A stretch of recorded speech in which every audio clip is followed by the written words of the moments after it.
It's been a really, really messed up week. Some days torture, some days better. La la la, la la la.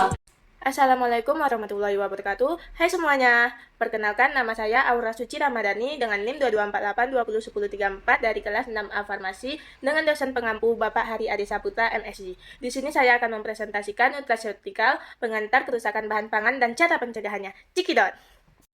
Baik, saya akan menjelaskan nutraceutical, pengantar kerusakan bahan pangan dan cara pencegahannya. Nutraceutical ialah jenis-jenis makanan yang memiliki manfaat untuk kesehatan secara medis termasuk pencegahan dan pengobatan penyakit. Istilah ini diperkenalkan di akhir tahun 1980-an oleh Stephen DeVellis MD, pendiri dan ketua Foundation for Innovation in Medicine. Makanan seperti ini sering disebut functional food, komponennya memberikan manfaat untuk kesehatan. Nutraceutical atau nutraceutical merupakan istilah yang berasal dari gabungan kata nutrisi dan pharmaceutical atau obat, yang merujuk pada substansi yang dapat berupa pangan atau bagian dari pangan yang memberikan manfaat medis atau kesehatan, termasuk dalam pencegahan dan pengobatan penyakit. Istilah ini pertama kali diperkenalkan oleh Stephen DeVellis pada tahun 1989 dan kini menjadi paradigma baru dalam dunia kesehatan, berbeda dengan obat tradisional yang digunakan secara turun-temurun.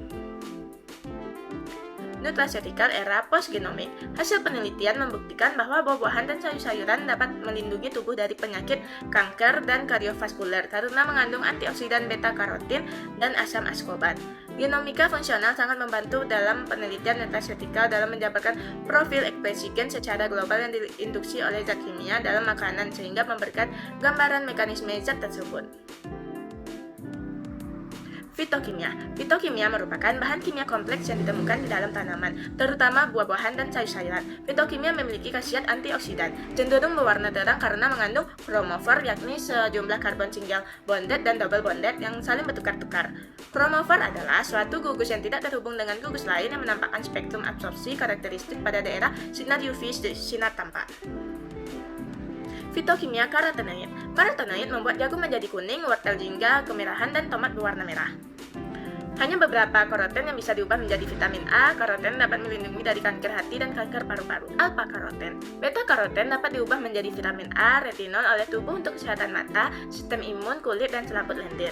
Beta karoten merupakan suatu antioksidan yang melindungi tubuh dari radikal bebas. Likopen. Bahan fitokimia yang disintesis oleh tanaman dan mikroorganisme. Manusia tidak dapat membuat likopen, jadi harus mengkonsumsi buah-buahan. Dikenal sebagai antioksidan. Peranannya menonaktifkan radikal bebas. Lutein dan zeaxanthin. Lutein adalah suatu xanthofil dan satu dari 600 karotenoid yang ada di dalam sayuran berdaun hijau seperti bayam dan kangkung sebagai antioksidan dan berperan sebagai nutrisi mata. Zeaxanthin merupakan salah satu karotenoid alkohol yang paling sering ditemukan di alam, berperan dalam melawan radikal bebas yang berkaitan dengan stres oksidatif dan kerusakan retina, sehingga dapat membantu dalam mencegah katarak. Terapi dengan antioksidan. Antioksidan merupakan suatu senyawa yang dapat memperlambat atau mencegah kerusakan yang disebabkan oleh radikal bebas. Untuk mengatasi kerusakan yang disebabkan oleh radikal bebas tersebut, tubuh memiliki suatu antioksidan endogen. Di samping antioksidan endogen, tubuh juga memerlukan antioksidan dari luar. Sebagai nutraceutical, produk bahan alam yang distandarisasi dengan kemampuan dan marker yang telah diketahui. Standarisasi berdasarkan kepada kandungan fitokimia dengan metode analitik untuk mendukungnya. Alam dengan kemampuan dan marker yang telah diketahui, namun belum ada standarisasi. Kerusakan bahan pangan. Bahan pangan atau makanan dibiarkan dalam udara terbuka akan mengalami kerusakan. Faktor yang mempengaruhi kerusakan pada bahan pangan atau makanan adalah jenis bahan pangan atau makanan dan kondisi lingkungan. Cara pencegahan kerusakan bahan pangan ialah ada pengawetan dengan suhu tinggi seperti pasteurisasi, pengalengan atau canning, dan blanching untuk membunuh mikroorganisme patogen serta mengaktifkan enzim yang menyebabkan kerusakan. Pengawetan kimiawi dengan menggunakan bahan pengawet seperti asam benzoat, asam sitrat, dan nitrit yang efektif menghambat pertumbuhan bakteri dan jamur serta mencegah oksidasi. Penanganan dan pengemasan yang tepat untuk menghindari kerusakan mekanis dan kontaminasi, misalnya menggunakan kemasan yang kuat dan melindungi dari cahaya. Baik, sekian dari pemaparan materi nutraceutical. Terima kasih telah menyaksikan.